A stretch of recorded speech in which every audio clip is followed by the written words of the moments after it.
duratti akka'ii kana yeroo horiitis kennu galaana qannee fudhannee deemna.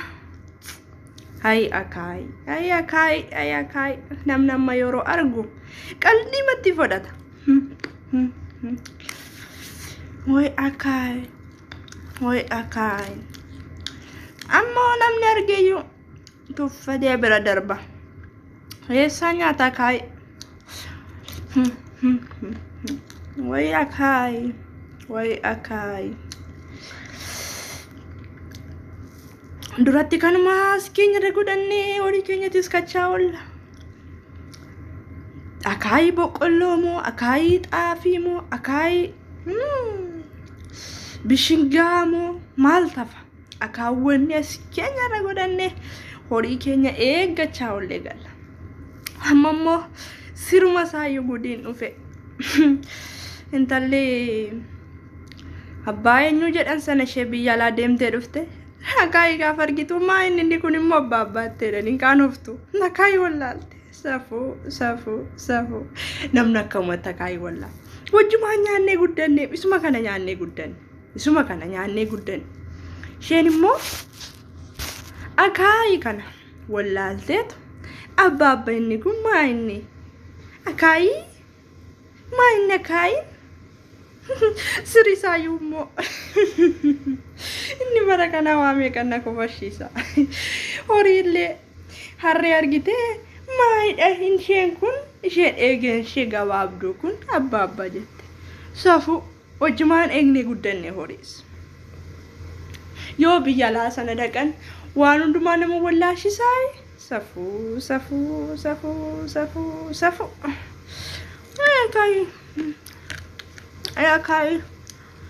Akka'ii dhirsa koo.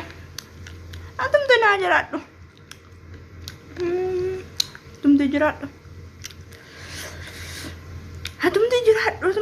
Atumti jiraadhu.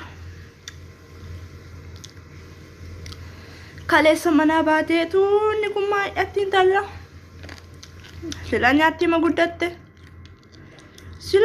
ma guddatte kaayicha. Har'a immoo biyya alaa dhattee guyyaa lama bultee maa inni kun baaba? Maa inni isheen kun baaba? Saafoo. Naani kanan jedhu siriitti gaafa biyya alaa sana dhaqani akka'ii hin jiru ilaata. Moo biddeentu hin jiru moo? Maaliif dubarri biyya alaa dhattee dhuftu yeroo as geessu?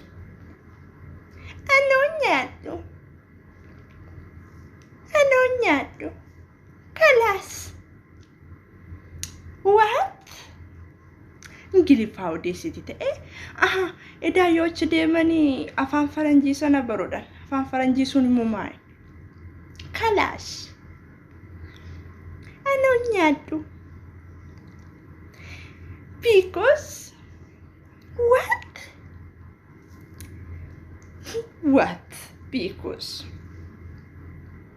tokkomoo maal jedhan?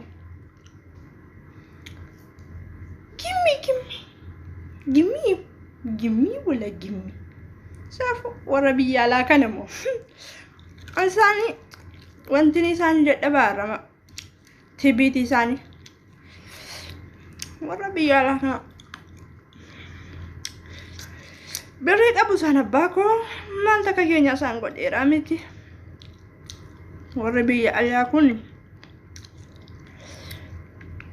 kanaatti immoo achi ta'anii bilbilisa gurguddaa kana qabatanii hello akkam afaan isa kaleessa akkam jirta fayyaa keetii jedhanii sana akkami nagaya yoo jedhe waan hundumaa jijjiiramuu safuu. Dubarra biyya alaa dhattee akka waan mootummaa waaqayyooti galteetti of ilaalaarti. Safuu. Akka'ii dhirsa koo situ nattafa. Akka'ii koo dhiisee manaan ba'u abbaa koo. Akka'ii namni waan qalliitti ilaalama.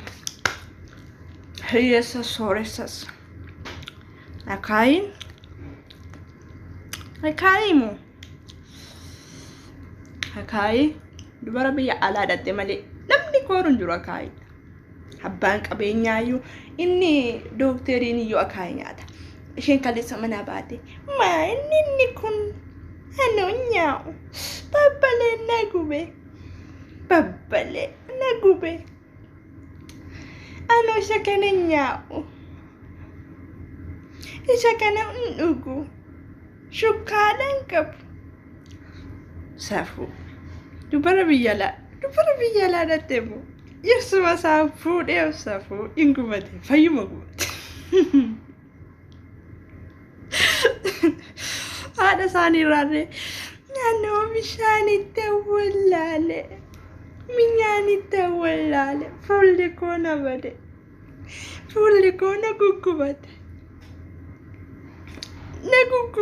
harki koon gullaache yoloon achi jiru bareeddu tokko harki koo as dhunnaan na guggubate harki koos maanni gaamma kana hundumaa harkisachi yeroo jiran hojii hojjetanii harki na gubate yeroo mana jiran utubaa tokko hojjete harki na gubate. Handi bara biyya alaa dhatte kanamu toonni yeroo ta'e fuudhan kana maalittanii wayyaa wal fakkaatu malee nu fa'u shulaabii adii kootiin adiidha shulleeno caammaan akkamii ammoo kana isaanirra 99 dibanii 99 of laalanii safuu dubara biyya alaa dhattee galte kan ciqii ishee hin danda'u baako bagan dhiira ta'e isheen fuudhi bagan dhiira ta'e yaa waaqsi haa galatu dhiira na gochuu dhiisuu keef guddaan gammada. Silaatoon dhiira ta'e akka birrii qabdi jedheen jaalladha. Booddee immoo cinqii ishee kana keessa maaltu naga'e? Biddeen maalinni kun horii maalinatti keeyyarame natti jijjiirame maalinni kun immoo maama baabaa isaa fidde abbaan jettu suma kaleessatti abbaa ishee waama. Baba, mama, maser, fazer, prazerino.